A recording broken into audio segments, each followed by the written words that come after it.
লক্ষ্মী পুজো মানেই তো হচ্ছে একটু লক্ষ্মী লক্ষ্মী ভাব। আর লক্ষ্মী পুজোর দিন শাড়ি পরবো না সেটা কি হয়? তো আমি সেদিনকে পরেছিলাম লাল পাড়ে একটা সাদা শাড়ি। আমি কিন্তু প্রত্যেক বছরই পরি, কিন্তু ভিডিও করা হয়নি বলে কোনো বছর দেখানো হয়নি।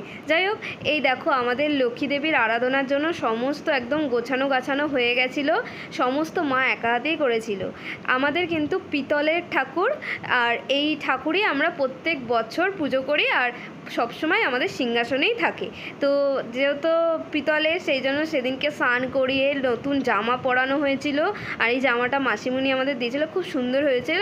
তারপরে মা এখানে লক্ষ্মীর ঝাঁপি, ঘট সমস্ত রেডি করে ফল টল কাটছিল। এবার তোমরা পুজোর কিছু অংশ একটু দেখে নাও। মলয় বাতাস লক্ষ্মীদেব হইয়া বামে করি নারায়ণ কহিতেছে নানা কথা সুখে আলোপনা হেনাকা। দেখলে তো, আমার মা কিন্তু সমস্ত নিজে হাতে যেমন গুছিয়েছে, নিজেই কিন্তু পুজো করেছে, নিজেই পাঁচালি পড়েছে। আমাদের কিন্তু ঠাকুরমশাই দিয়ে বা পুরোহিত দিয়ে কোনোবারই পুজো করা হয় না, প্রত্যেক বছরই আমার মাই করে। তারপরে আমি একটু এখানে আলতা পরে নিয়েছিলাম, কারণ যেহেতু একটু লাল পাড়ে সাদা শাড়ি পরেছি, একটু আলতা না পরলে চলে, তো একটু আলতা পরে নিয়েছি। তারপরে মা এখানে সবার জন্য একটু প্রসাদের আয়োজন করেছিল, আলুর দম আর ফ্রাইড রাইস করা হয়েছিল। তারপরে আমরাও গেছিলাম একটু মামার বাড়ি, আর মামার বাড়িতে গিয়ে এই প্রসাদগুলো খেয়েছি। তো আমার লক্ষ্মী পুজো তো এইভাবেই কেটেছে। তোমাদের কেমন কেটেছে অবশ্যই আমাকে কমেন্টে জানিও। টাটা।